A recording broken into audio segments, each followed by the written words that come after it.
The craze of intermittent fasting has gripped the world of fitness and nutrition. But is this a temporary fad that will pass, or the paradigm-shifting dietary intervention we're led to believe?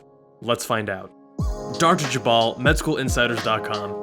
Welcome to the next episode in our Research Explained series, where we do a deep dive into a specific topic, spend hours scouring through the primary literature, and summarize the key findings so that you don't have to. This is episode 8. You can find the full list on our Research Explained playlist, link in the description.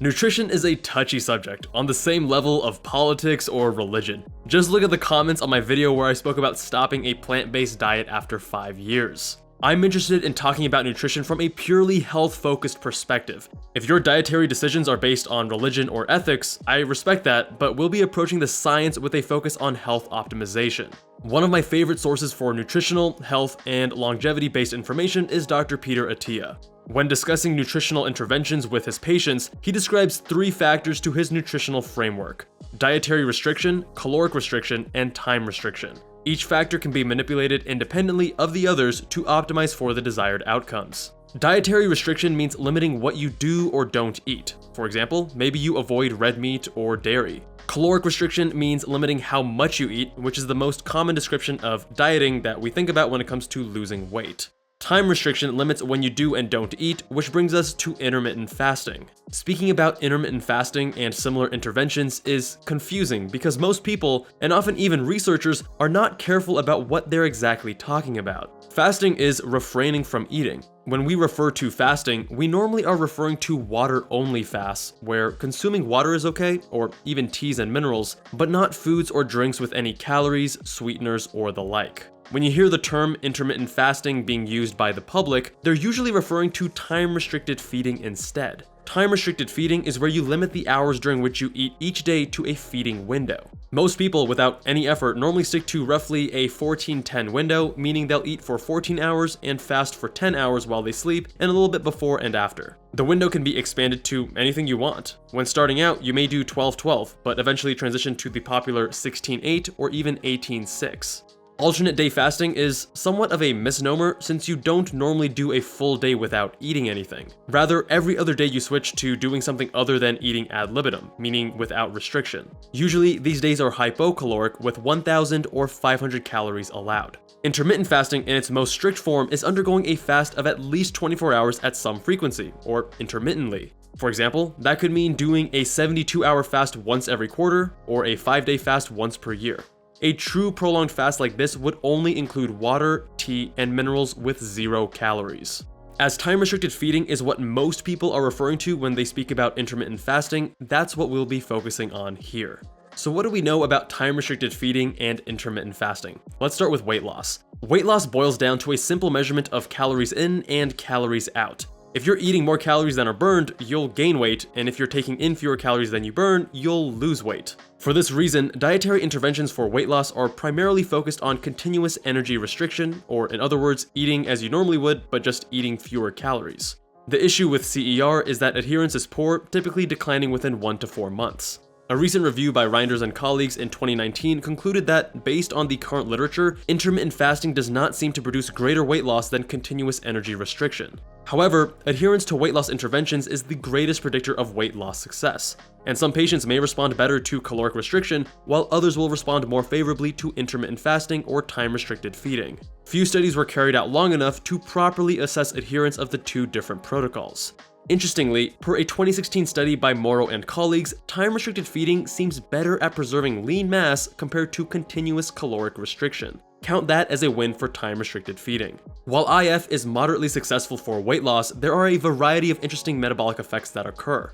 Kalyova et al. Compared time-restricted feeding to caloric restriction and found greater improvements in fasting glucose, increased oral glucose insulin sensitivity, decreased C-peptide levels, and decreased glucagon levels in the TRF group. Sutton and colleagues in 2018 found that men with prediabetes who performed time-restricted feeding experienced improvements in multiple cardiometabolic health markers, beyond what would occur from simple weight loss. But what if you're healthy without any chronic medical condition? A meta-analysis and systematic review by Cho et al. In 2019 concluded that intermittent fasting improves glycemic control and insulin resistance with a reduction in BMI, a decrease in leptin level, and an increase in adiponectin concentration, which are generally considered favorable changes for most individuals. Cabo in 2020 also highlighted the benefits in blood pressure, heart rate, endurance training effects, and abdominal fat loss. Cognitive effects have been primarily studied with regards to caloric restriction, not time-restricted feeding, although it's not unreasonable to assume similar findings. After all, time-restricted feeding and other intermittent fasting protocols often lead to decreased caloric intake compared to feeding ad libitum. Studies in animals show enhances in multiple domains of cognition, including spatial memory, associative memory, and working memory. Caloric restriction has also been associated with improved verbal memory in older adults, and in a separate study involving overweight adults with mild cognitive impairment, 12 months of caloric restriction led to improvements in verbal memory, executive function, and global cognition.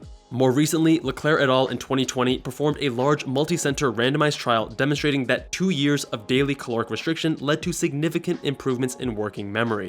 Stress isn't always a bad thing. With intermittent fasting and time-restricted feeding, cells are forced to cope with the lack of a relatively continuous glucose source and engage in a coordinated adaptive stress response that leads to increased expression of antioxidant defenses, DNA repair, protein quality control, mitochondrial biogenesis, autophagy, and downregulation of inflammation. The effects on aging are likely present but not yet well established. While several studies have demonstrated benefits to the aging process in animals, the evidence is less clear-cut when it comes to human longevity and healthy lifespan. After all, we haven't been able to research IF or TRF for decades amongst clinical subjects. In terms of cardiovascular disease, intermittent fasting has been associated with improvements in multiple cardiovascular markers, including blood pressure, resting heart rate, HDL and LDL cholesterol, triglycerides, and insulin resistance. Additionally, IF has been associated with reductions in markers of systemic inflammation and oxidative stress that are associated with atherosclerosis, which is the clogging of your arteries. Next, does the time of day during which your feeding window is scheduled matter? Jamshed and colleagues in 2019 studied early time-restricted feeding by shifting the entire feeding window earlier in the day. While far from a perfect study, it demonstrated several interesting findings. First, early time-restricted feeding resulted in lower average glucose and insulin levels. Second, avoiding food for a prolonged period before bed was also associated with lower nighttime cortisol and overnight glucose.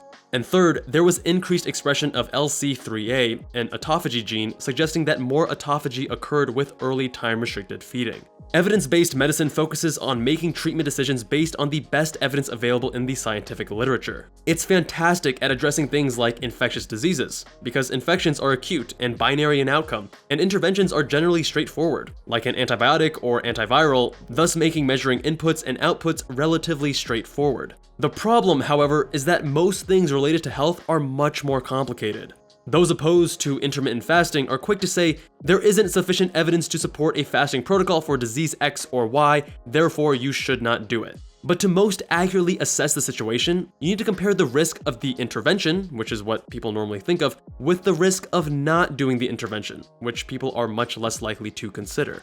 I am not saying that you should begin time-restricted feeding or intermittent fasting, particularly if you have another pre-existing medical condition, and you should speak with your physician. I am saying, however, that if there is a favorable asymmetric risk profile for you personally, meaning the potential upside is relatively large and the potential downside is relatively small for any lifestyle intervention, then experimentation may not be a bad idea. After consulting the literature and considering the potential upsides and downsides in my own personal life, I decided to give it a shot. I first started in 2017 when I was in plastic surgery residency, but I quickly realized that I was losing too much weight since I couldn't eat while in the operating room. I then started again about a year ago back in 2019. I've been doing time-restricted feeding for close to a year now, and I'm enjoying it enough to stick with it. It's also been a gateway intervention of sorts, paving the way for me to perform 36 and 48-hour fasts a few times, and has even been a practice in building discipline. I just released a video on my personal channel going over my experience, including the benefits and drawbacks I've experienced over the last year.